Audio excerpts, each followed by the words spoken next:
to find out how you can get involved. That's patreon.com. Let's talk about the music. Magical Things offers fantasy art for festival and everyday living, featuring the fine arts and craft creations of Marjorie Delaney on practical printed products such as journals, mugs, costuming, wearable art, formal wear, and accessories. We also carry a line of magical supplies, including candles, oils, herbs, and limited ritual items. All items are created in a scenic studio space in Culpeper, Virginia, and available throughout the world online, as well as at festivals and events. Magical Things offers custom creations too, such as costuming, illustrations, and more. Come visit us at magicalfantasy.com. Let's Talk About the Music is wanting your sponsorship to help support local independent music and musicians worldwide. We have different levels of sponsorship for everyone, including up-and-coming bands and musicians, to give a little more boost to your promotions. Let's Talk About the Music is also looking to podcast live from your music-related special events, shows, and venues. For more information, go to letstalkaboutthemusic.com. Coming up on next Wednesday, August 17th, episode 33. We don't just have one, but we have two musicians back to back. We start the show out with our very first rap artist from New York City, Classic. And then we go to California at 10 p.m. with sexy dollhouse Christine Faulkner. Its show starts at 8 p.m. Pacific Standard Time, so check your time zone. Right here on Let's Talk About the Music. Talk to you then.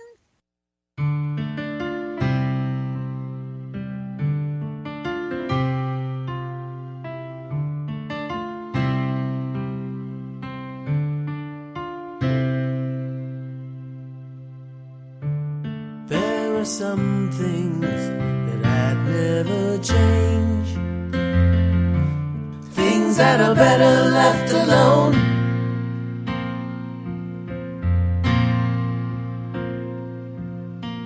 Life brings you presents and lies them at your feet. You can accept what you want to see,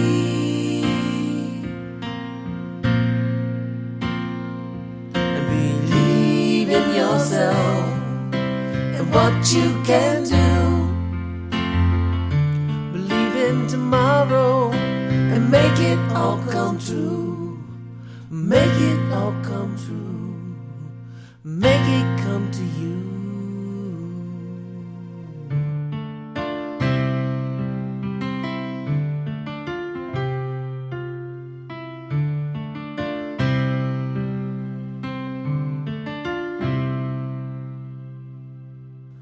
Cold winter snows bring rivers back to life,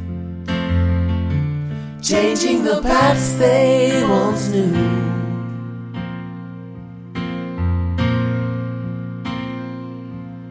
And perfect partners can still fire up a storm, but those rainy days bring out the sun.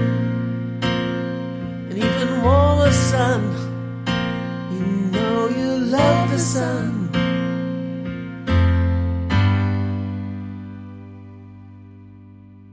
But remember to believe in yourself and what you can do.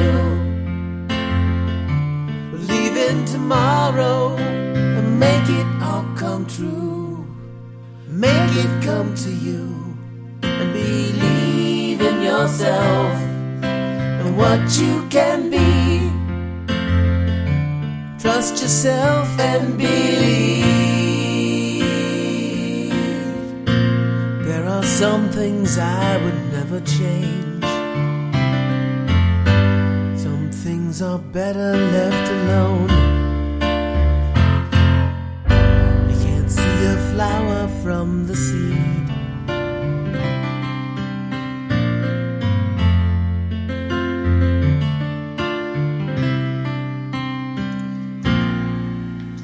Let's talk about the music. I'm Shells, your host here in Tacoma, and that's Spider in Ohio.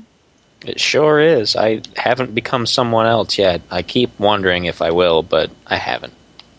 I don't think you should, because it would confuse your daughter and Mrs. Spider. So Yeah, I think my daughter would probably be really angry, and an angry 2-year-old is not a pleasant experience. No, not that I was told anyway. Not pleasant.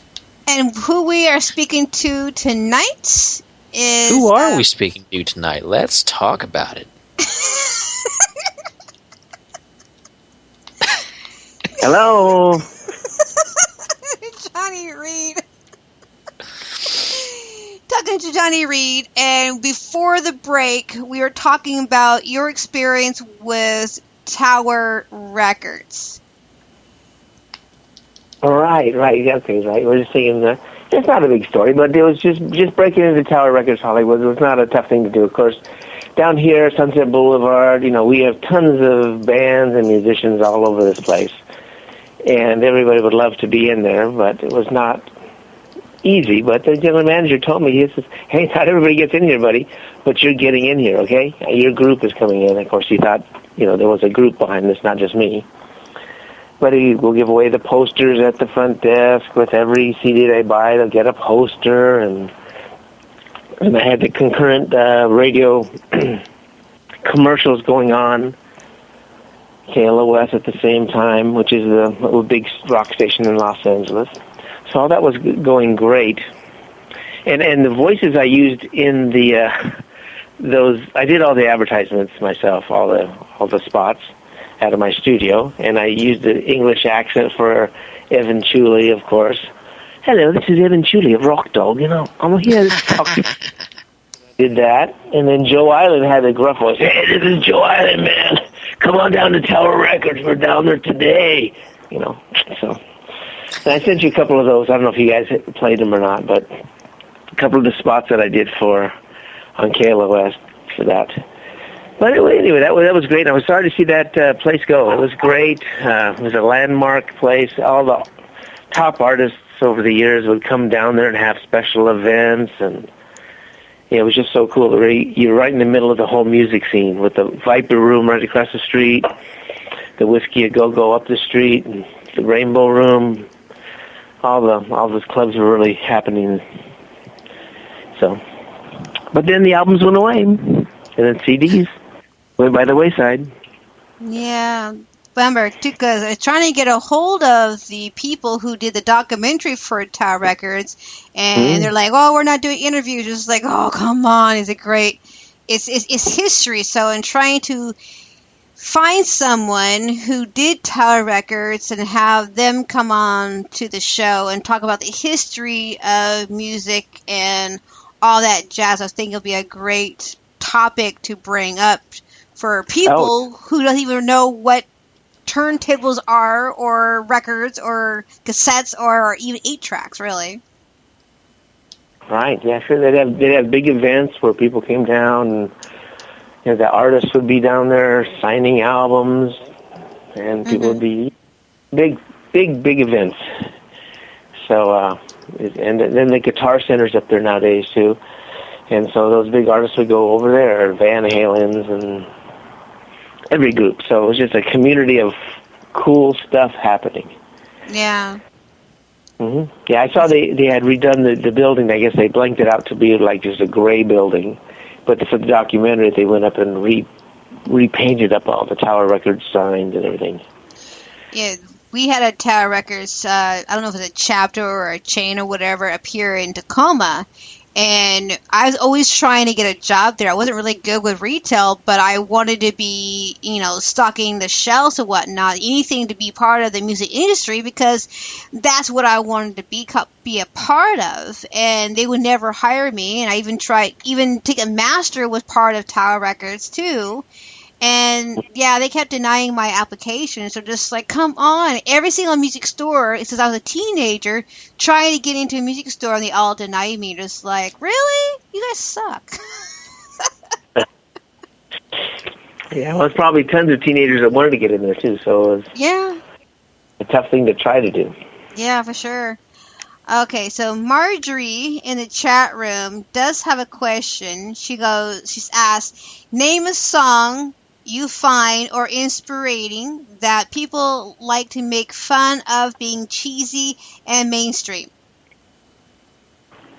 Okay. Let's see. Let me think. That's a heck of a question. Mm-hmm. Name a song you find fun or inspiring. I'm reading it now. I can see your chat room. Yeah. Name a song you find fun or inspiring that people like to make fun of for being cheesy and mainstream. Wow, I don't even know how to answer that question. Leave it to Marjorie to ask a difficult question. Okay, Marjorie, I'm thinking about it now, okay? And I'm spiritually going to give you the answer. Open your mind. Open your mind. Seriously, I have to think about that one. That's pretty good. Okay. It's one of those guilty pleasure kind of things that, like, there's... we all have that one song that maybe we're like, oh yeah, this is just a really good song, but nobody I know really digs this song at all, so I kind of don't want to talk about it because everybody is just going to be down on it. And we all kind of have a song like that because there's... being individual people, we've always got our own musical taste. We're not going to have the same taste as everybody else, obviously. And right. While you're thinking about yours, let's maybe Shells and I can kind of go off on a tangent and talk about ours. Thank you. What do you think, Shells? What do you guys got on that? What are we doing? How about your answer? This is your answer for the question. Is there a song that you kind of find is like a guilty pleasure that people kind of make fun of you for? But you're just like, no, this song really hits me right where it goes. It's a good song. I don't care what you say. I do it for a living. I am the pixie. So, everyone makes fun of me. Okay, so a song. Yes. No, because I will walk... not really, because any good song that plays over the intercom, I dance to it in the store. I mean, I make a nuisance of myself everywhere I go. My mom hates me sometimes. So there's really... I am an embarrassment. Hey, Spider, it's going to you now. Exactly. It is, and I'm thinking because there's a few songs, actually, that I could probably answer the question with, and I'm trying to pick out what would probably be the best one. Because I have a pretty wide-ranged musical taste. I kind of get that from my dad. On the last show, I talked about my dad a little bit. His musical taste will range from alternative music to classic rock music to Christian rap music, which does exist, and is certainly interesting. And it's just, he likes music, and he's just likes so many things. And I've inherited a little bit of that kind of genetic tendency to do that. And I know lately in the last few years I've started listening to a little more pop music than I would have otherwise. I was never really a big pop fan. Mm-hmm. But maturing over time, as you do growing up, you kind of stop assuming that music that you don't normally listen to is, oh, that music is crap, nobody listens to that. Well, you're older, you're more respectful. Music is art, and you don't want to slam people for their art. Kids are kind of disrespectful, as we all are sometimes, and but with pop music, there was a song, and I might have mentioned it at some point in the past. We've talked about Christina Aguilera on this show a couple of times. Yeah. And while a lot of people that I know, at least through the show, are more fans of pop music than I am, so they probably wouldn't necessarily make fun of me for it. But people who know me and know me more as the rock guy in those kind of circles would probably look at me kind of like, you like that song?